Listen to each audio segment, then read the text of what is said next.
Bismillahirrahmanirrahim. Assalamualaikum warahmatullahi wabarakatuh. Kaifa haluki ya ikhwati fil akidah. An arju an tunna bil khair insyaallah.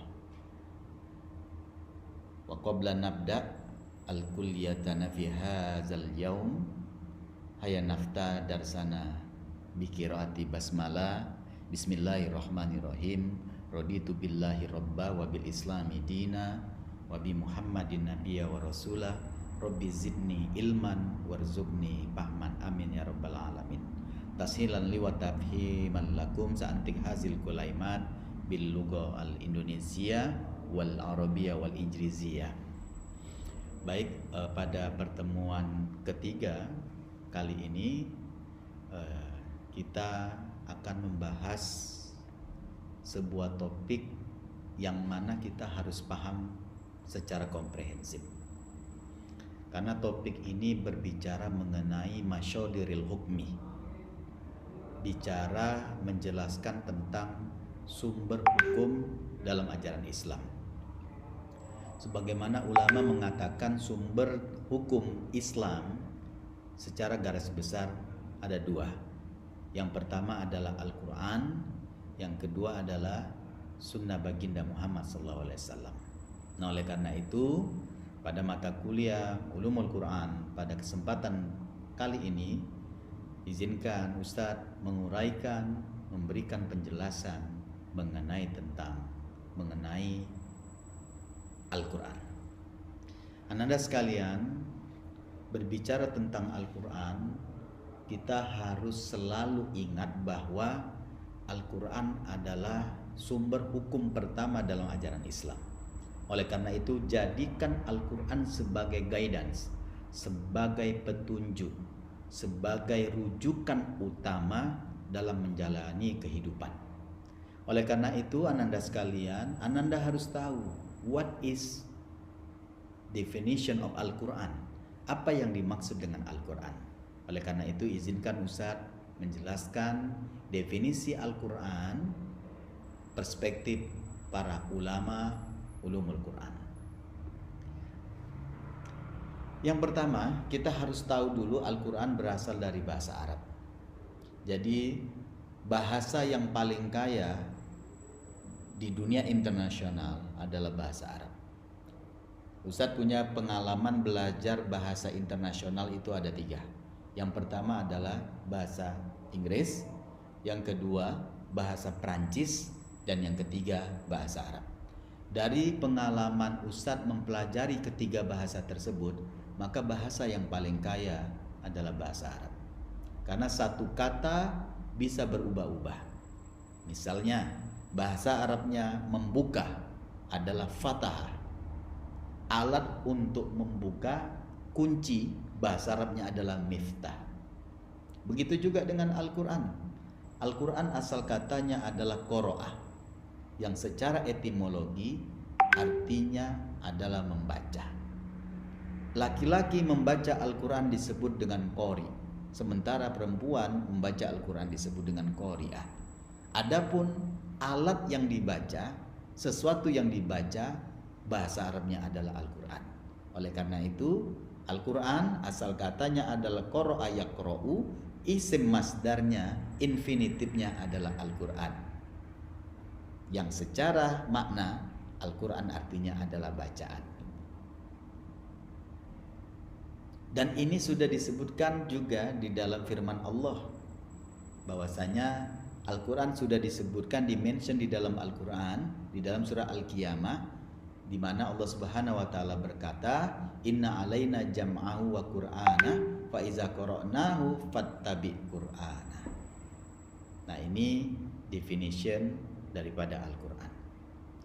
Kemudian Ananda sekalian, kalau tadi makna secara bahasa, jadi Ananda harus terframe mindsetnya ketika ingin memahami sesuatu, maka pahamilah secara etimologi terlebih dahulu. Setelah Ananda sekalian sudah paham, oh ternyata Al-Quran berasal dari kata qoro'a, yang artinya membaca, sementara Quran itu artinya bacaan. Sementara makna dari terminologi, Al-Quran merupakan firman Allah. Kalau bahasa menurut ulama adalah kalamullah, ucapan Allah, firman Allah, kalam Allah yang bersifat mukjizat. Jadi ananda sekalian, para nabi dan rasul diutus oleh Allah diberikan mukjizat. Mukjizat diambil kata dari asal katanya ajaza. Ajaza artinya adalah melemahkan. Kenapa Allah memberikan mukjizat kepada para nabi dan rasul? Tujuannya adalah untuk melemahkan bagi mereka yang tidak beriman dan percaya kepada utusan Allah Subhanahu wa taala. Seperti halnya Nabi Muhammad SAW diberikan mukjizat, dan di antara mukjizat baginda SAW mulai dari insyiqaqul qamar, bisa membelah bulan, kemudian yakhrajul mi'ah, keluarnya air min asobihi, dari jari jemarinya. Dan termasuk juga mukjizat yang diberikan oleh Allah kepada baginda sallallahu alaihi wasallam adalah Al-Qur'an. Dan ananda perlu sadari, perlu aware dari semua mukjizat yang diberikan oleh baginda, yang diberikan oleh Allah kepada baginda sallallahu alaihi wasallam, yang terbesar adalah Al-Qur'an. Makanya Al-Qur'an itu merupakan mukjizatul kubro, mukjizat yang terbesar yang diterima oleh baginda Muhammad sallallahu alaihi wasallam. Lantas Nabi Muhammad merupakan adalah khatimun nabiyyin, nabi yang terakhir, utusan Allah yang terakhir, namanya adalah Muhammad. Dimention di dalam Al-Quran disebut dengan Ahmad, ismuhu Ahmad. Tidak ada lagi nabi yang diutus oleh Allah setelah baginda sallallahu alaihi wasallam. Nah, Al-Quran ini diturunkan oleh Allah melalui perantara Al-Amin. Al-Amin ini merupakan panggilan, lakop, julukan dari malaikat Jibril alaihissalam. Jadi Al-Quran itu kalamullah, firman Allah, ucapan Allah yang bersifat mukjizat, diturunkan kepada penutup para nabi, yaitu baginda Muhammad SAW melalui perantara malaikat Jibril yang disebut dengan Al-Amin. Kemudian setelah itu ditulis di dalam mushaf, kemudian diriwayatkan sampai kepada kita dengan cara mutawatir. Mutawatir artinya adalah dari satu menyampaikan ke yang lainnya menyampaikan ke selanjutnya, dan sampailah kepada kita. Artinya tidak pernah terputus. Apa yang diterima oleh baginda sallallahu alaihi wasallam melalui malaikat Jibril, kemudian Nabi Muhammad sallallahu alaihi wasallam menyampaikan kepada para sahabat, sahabat menyampaikan kepada para tabi'in, tabi'in menyampaikan kepada tabi'ut tabi'in, tabi'ut tabi'in mengajarkan kepada para alim ulama, alim ulama menyampaikan kepada kita. Ini namanya adalah mutawatir. Dan orang yang membacanya bernilai ibadah. Dan dia diawali dengan surah Al-Fatihah dan ditutup dengan surat An-Nas. Meskipun ketika turunnya nanti dari Lauhul Mahfuz ke Baitul Izzah, kemudian dari Baitul Izzah kepada baginda Muhammad SAW, itu urutannya yang pertama kali turun adalah surat Al-Alaq ayat 1-5. Namun dari Lauhul Mahfuz, jadi Al-Quran sebelum diturunkan kepada baginda SAW, itu terletak di tempat terjaga, namanya adalah Lauhul Mahfuz. Itu terdiri dari 30 juz, 114 surat, 6.236 ayat. Urutan surat yang pertama adalah Al-Fatihah, surat yang ke-114 adalah An-Nas, dan kemudian ditulis lagi nanti ketika sampai di dunia, diurutkan kembali surat yang pertama Al-Fatihah dan surat yang terakhir adalah An-Nas. Inilah makna Al-Quran secara terminologi. Dan ini merupakan pendapat ataupun definisi yang dituliskan, yang disampaikan oleh seorang ulama ulumul Quran bernama Muhammad Ali As-Sabuni. Beliau menulis buku Ulumul Quran, judul kitabnya At-Tibyan fi Ulumul Quran. Oleh karena itu ananda sudah paham ya, maza ma'nal Quran. Jadi kalau ananda ditanya sama orang ma huwal Quran, maka ananda bisa menjelaskan melalui dua pendekatan. Yang pertama pendekatan etimologi secara bahasa, yang kedua secara istilah. Secara bahasa, Al-Quran diambil dari bahasa Arab, asal katanya adalah qoro'a yaqro'u, Qur'anan isim masdarnya. Qoro'a artinya membaca, Quran bacaan. Kemudian secara istilah, Al-Quran merupakan firman Allah, kalamullah, lafzullah yang bersifat mukjizat. Kenapa mukjizat? Karena untuk melemahkan mereka yang tidak beriman kepada utusan Allah. Diturunkan melalui malaikat Jibril kepada penutup para nabi dan rasul, yaitu baginda Muhammad SAW, dan ditulis di dalam mushaf dan diriwayatkan kepada kita sampai kepada kita dengan cara mutawatir, dan kalau kita membacanya kita mendapat kebaikan dan pahala. Dan Al-Quran diawali dengan surat Al-Fatihah sesuai dengan halnya turunnya Al-Quran dari Lauhul Mahfuz ke Baitul Izzah, itu 30 juz, 114 surat, 6236. Urutan surat yang pertama Al-Fatihah, 114-nya An-Nas, kemudian diturunkan dari Baitul Izzah kepada baginda sallallahu alaihi wasallam selama 22 tahun, kurang lebih 22 tahun. Dan awal yang pertama turun adalah surah Al-Alaq ayat 1 sampai 5. Kemudian para sahabat menuliskan lagi dan diurutkan kembali sesuai dengan turun pertama dari Lauhul Mahfuz menuju Baitul Izzah. Semoga Anda paham ya definisi daripada Al-Quran. Nah, dan perlu kita sadari bersama juga, Al-Quran adalah sumber hukum kita yang paling utama. Jadi dalam Islam itu sumber hukumnya ada dua secara garis besar. Yang pertama adalah Al-Quran, yang kedua adalah Sunnah Nabi Muhammad SAW. Ananda sekalian, yang selanjutnya adalah kita akan mereview definition of Al-Quran according our scholars, Islamic scholars ya. Yang pertama Ustadz akan men-share menurut pendapat Imam Zarkashi dalam karyanya Al-Burhan fi Ulumil Quran. Kalau tadi menurut Muhammad Ali As-Sabuni, sekarang Syekh Imam Az-Zarkashi yang berjudul dalam kitabnya Al-Burhan fi Ulumil Quran, di mana beliau menjelaskan apa yang dimaksud dengan Al-Quran. Beliau juga mengatakan Al-Quran itu kalamullah. Jadi sama dengan Muhammad Ali As-Sabuni. Jadi Al-Quran adalah lafzullah, kalamullah, yang diturunkan kepada baginda sallallahu alaihi wasallam, kemudian ditulis dalam mushaf, diriwayatkan secara mutawatir dan membacanya bernilai ibadah. Dan definisi ini menekankan aspek transmisi yaitu mutawatir dan praktek ibadah dalam membaca Al-Quran. Jadi definisi menurut para ulama ini hampir sama dan similar ya, mirip ya. Hanya ada beberapa yang menekankan Al-Quran itu ditekankan adalah mutawatir. Mutawatir itu adalah apa yang diterima oleh Nabi melalui malaikat Jibril, kemudian diajarkan kepada para sahabat sampai kepada kita, itu sama. Ketika Nabi membaca surah Al-Fatihah, itu sama yang kita baca dengan yang Nabi bacakan pada waktu itu kurang lebih 14 abad yang lalu. Ini pendapat menurut Imam Zarkashi. Jadi kita lihat item-itemnya mirip ya, ada firman Allah diturunkan kepada Nabi, dituliskan dalam mushaf, diriwayatkan secara mutawatir, membacanya bernilai ibadah.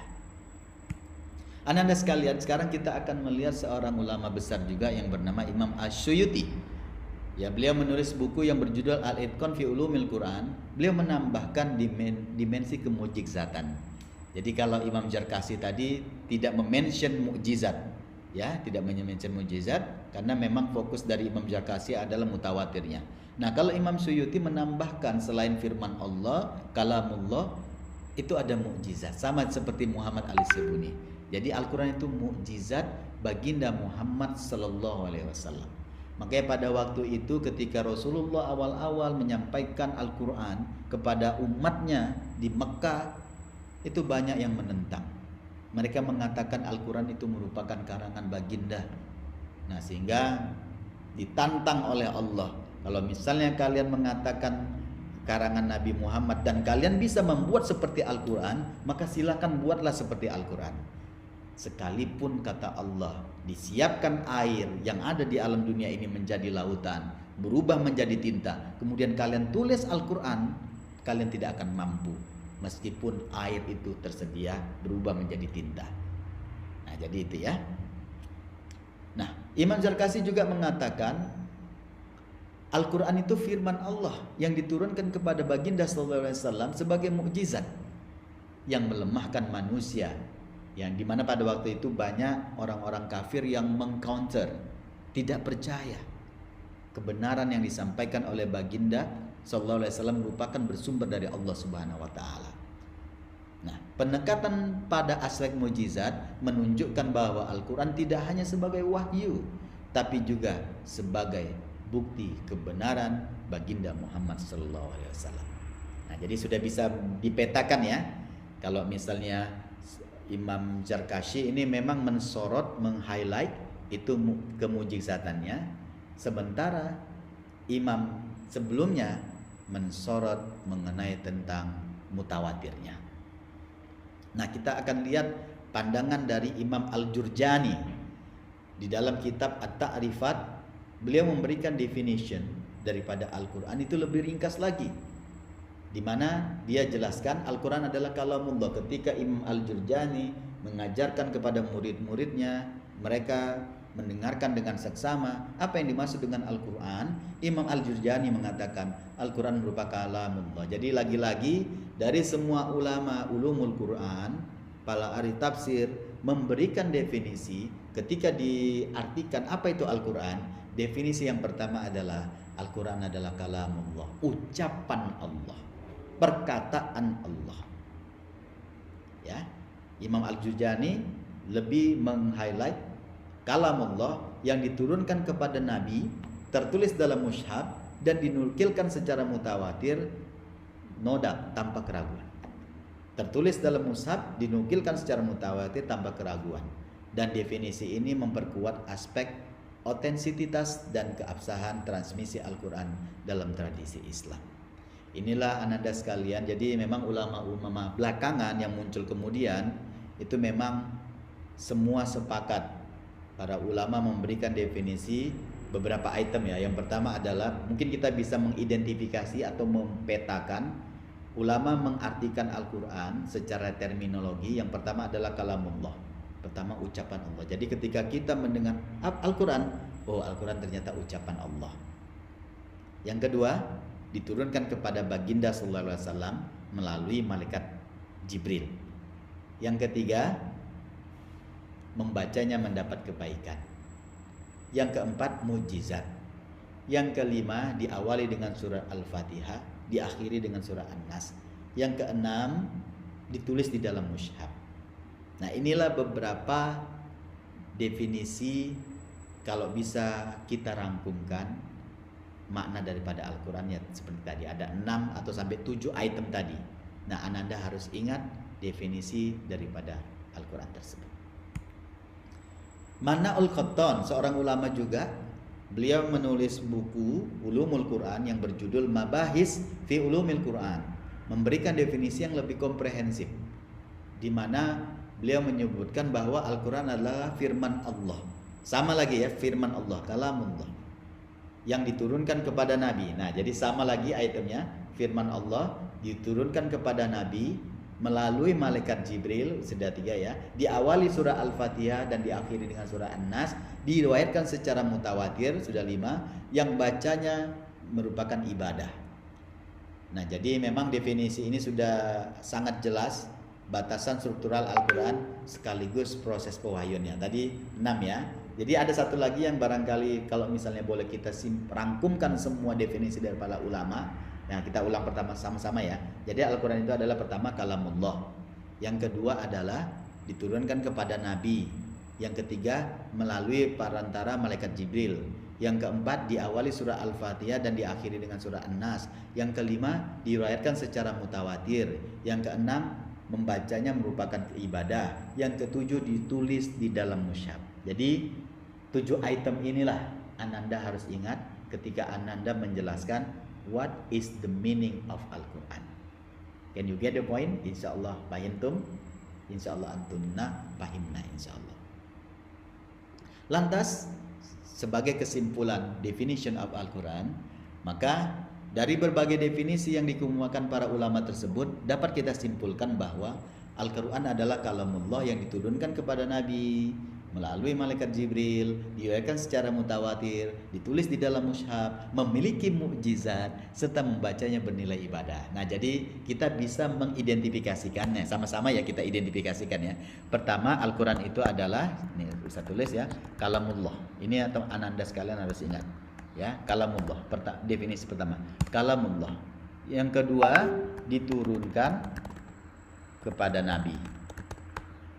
Nabi siapa? Nabi Muhammad sallallahu alaihi wasallam. Nah, ya. Yang ketiga, melalui siapa? Perantara malaikat Jibril. Nah, ini juga. Jadi ada 3 perantara malaikat Jibril. Siapa nama panggilan malaikat Jibril? Atau disebut dengan Al-Amin, ya. Kemudian mutawatir. Apalagi? Kemudian adalah diawali dengan surah Al-Fatihah. Al-Fatihah. Dan diakhiri surah An-Nas.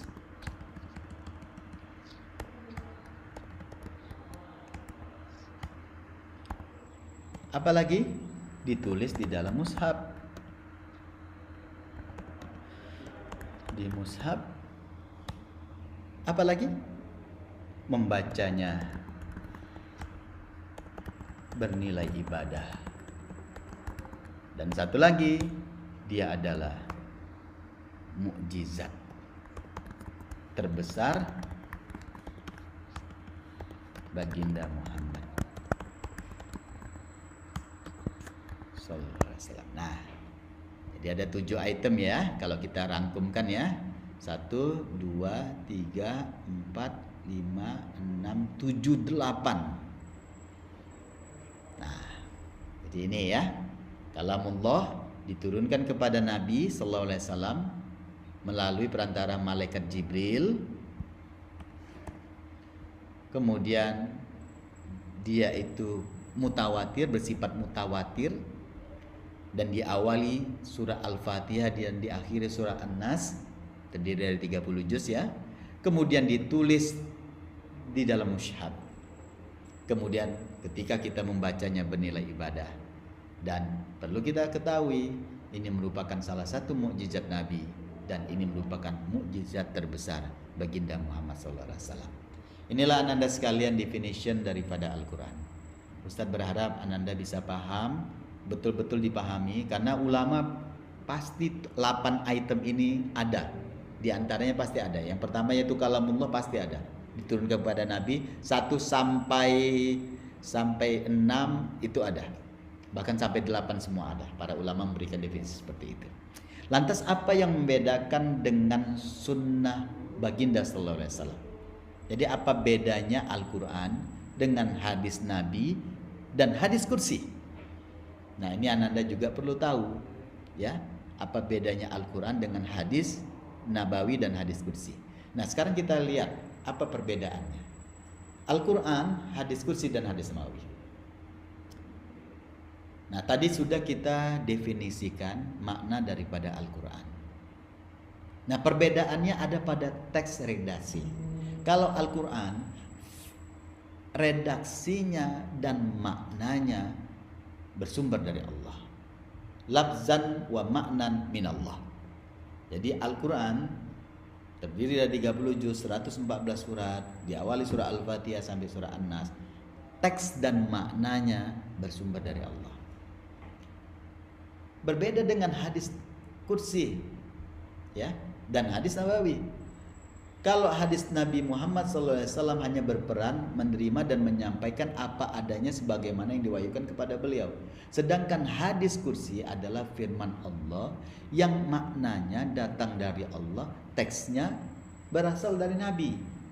Nah, sekali lagi Ustaz jelaskan, kalau hadis kursi maknanya dari Allah, teksnya dari Nabi. Apa contohnya? Banyak. Salah satunya adalah kalau kita misalnya membaca sebuah teks, dia diawali qala Rasulullah sallallahu alaihi wasallam yaqulullahu taala, itu menunjukkan itu hadis kursi. Jadi misalnya qala Allah taala Rasulullah sallallahu alaihi wasallam yaqulu, itu merupakan hadis kursi. Contoh salah satu hadis kursi adalah, jadi teksnya itu berasal dari Nabi. Misalnya teksnya ya, mangkana waman lam yashkur, waman lam yashkur, barang siapa tidak mau bersyukur ala nikmai, terhadap nikmat dan karuniaku, kata Allah. Waman lam yashkur ala nikmai falyakhruj, maka silahkan keluar, min tahtis samai, dari bawah langit ini, wal yatlub robba siwai, dan carilah Tuhan selain aku. Itu redaksinya dari Nabi, sementara maknanya dari Allah Subhanahu wa taala. Kalau Ananda menemukan seperti ini dia bukan Al-Quran, bukan hadis Nabi, tapi disebut dengan hadis kursi. Teksnya dari Nabi, maknanya dari Allah Subhanahu wa taala. Sementara hadis Nabawi, teks dan maknanya bersumber dari Nabi. Contohnya adalah mangkana yu'minu billahi wal yaumil akhir falyakul khairon aw liyasmut. Hadis Nabi yang teksnya dan maknanya dari Nabi, selain yang tadi Ustaz sebutkan, adalah an Amiril Mukminin Abi Habsin Umar ibnul Khattab radhiyallahu anhu qala sami'tu Rasulullah sallallahu alaihi wasallam yaqulu innamal a'malu binniyah wa innamal likulli imri'in manawa. Nah, ini adalah hadis Nabawi. Jadi Ananda bisa membedakan mana Al-Quran, mana hadis kursi, mana hadis Nabawi. Sekali lagi Ustaz review, makna Al-Quran adalah kalamullah, yang tadi ada 8 item tadi ya. Kalamullah, ucapan Allah, diturunkan kepada Nabi melalui perantara malaikat Jibril, diawali dengan surah Al-Fatihah dan diakhiri dengan surah An-Nas. Membacanya mendapat kebaikan, ditulis di dalam mushaf, kemudian mutawatir, dan dia Al-Quran itu adalah mukjizat terbesar baginda Muhammad SAW. Dan Al-Quran itu makna dan teksnya, tulisan dan maknanya, teks dan maknanya bersumber dari Allah Subhanahu wa taala. Sementara hadis kursi itu teksnya dari Nabi dan maknanya dari Allah Subhanahu wa taala. Sementara hadis Nabawi, teks dan maknanya bersumber dari baginda Muhammad SAW. Baik Ananda sekalian, Ustaz kira untuk pertemuan ataupun diskusi kita pada kesempatan kali ini kita akan cukupkan daripada definisi daripada Al-Quran dan apa bedanya dengan hadis kursi dan dengan hadis Nabawi. Sebelum kita tutup, next week kita akan membahas tentang sejarah turunnya Al-Quran ya. Namun sebagai oleh-olehnya adalah pertemuan di masa yang akan datang, di Jumat yang akan datang, Ustadz minta kepada Ananda sekalian agar mencarikan satu contoh dari hadis kursi. Ya, satu contoh dari hadis kursi. Pertemuan yang di masa yang akan datang, sebelum Ustadz akan menjelaskan tentang sejarah daripada Al-Quran, maka Ustadz nanti minta kepada Ananda sekalian menuliskan sebuah hadis kursi. Ya, hadis kursi. Ingat, hadis kursi itu adalah teksnya bersumber dari Nabi dan maknanya bersumber dari Allah Subhanahu wa taala. Insyaallah kita akan ketemu di Jumat yang akan datang. Kita akhiri pertemuan kita pada kesempatan yang berbahagia ini dengan melafazkan hamdalah dan doa kafaratul majlis. Alhamdulillahirabbil alamin. Subhanakallahumma bihamdika asyhadu alla ilaha illa anta astaghfiruka wa atubu ilaik. Wassalamualaikum warahmatullahi wabarakatuh.